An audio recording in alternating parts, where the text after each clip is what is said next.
Bob's Movie Review. Gonna tell us what's true. Bob's Movie Review.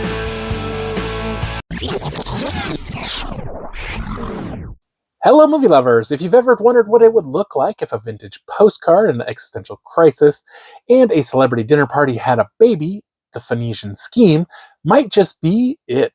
Wes Anderson returns with another symmetrically framed, pastel-soaked tale full of big names, odd pauses, and dialogue so dry you'll need a glass of water nearby. And somehow, it kind of works. The Phoenician Scheme is the latest offering from the ever-distinctive mind of Wes Anderson, known for films that are equal parts art house and storybook fever dream.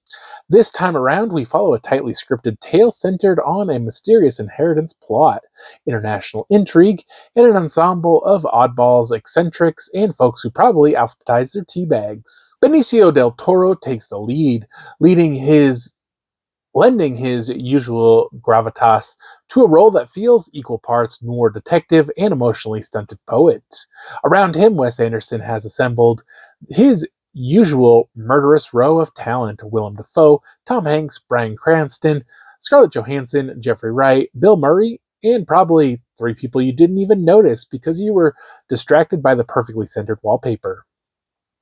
Stylistically, this film is exactly what you expect from Anderson: diorama-like sets, deadpan line delivery, meticulous blocking, and a script that feels like it was co-written by a theater professor and a taxidermist with a sense of humor. If you've ever seen Fantastic Mr. Fox, The Darjeeling Limited, or The Royal Tannenbaum, you already know whether his brand of weird works for you or not. That said, the Phoenician Scheme does bring some fresh flavor to a familiar formula. The runtime clocks in at a relatively brisk 1 hour and 41 minutes, though the movie has a way of making you feel like you've lived through a multi-act stage play complete with curtain calls. It feels long at times, but not in a please let it end kind of way. More like sipping an elaborate cocktail that might be mostly vermouth. The story is primarily dialogue-driven, with clever repartee and witty banter taking center stage. Fortunately, the Dolby Atmos track handles it beautifully. Dialogue is crisp, clean, and intimate, and whenever the sound design decides to go bigger, say a burst of music or one of the film's stylized set pieces, the mix expands nicely. It's a subdued soundscape overall, but it works in Anderson's curated little universe. In the Blu-ray, gorgeous. This thing looks like it was designed to be shown in a museum gift shop. The image is detailed, vibrant, and colorful, just as it should be. Anderson's films are like watercolor paintings with a film budget, and the transfer really lets that pop off the screen. The production design is as much a character as any actor, and every frame looks like it could be sold on Etsy as a poster.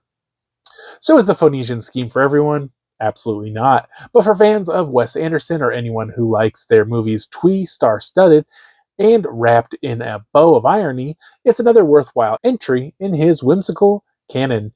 It's a bit like getting lost in a vintage postcard that occasionally mutters cryptic wisdom at you.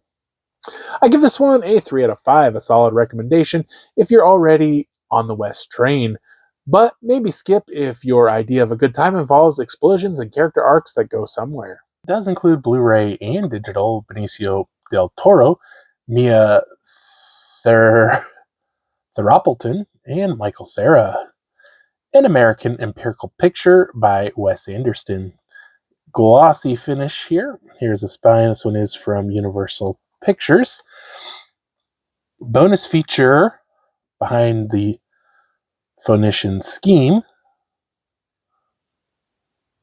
I don't know. The cast, the airplane, Marcel Bob, and Zaza's World. So it's rated PG-13 for violent content, bloody images, some sexual material, nude images, and smoking throughout. We do get a runtime of 1 hour and 41 minutes. Audio includes Dolby Atmos, DVS 2.0, English, French, Dolby Digital 5.1, and subtitles of English, SDH, Spanish, and French. Here is the inside. So we get a silver and green Universal Blu-ray.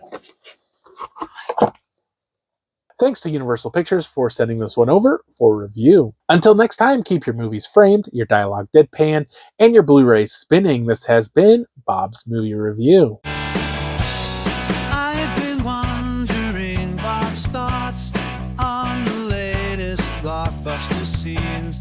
Does he say it's all worth seeing? But just some dream. Bob's Movie Review, gonna tell us what's true. Bob's Movie Review.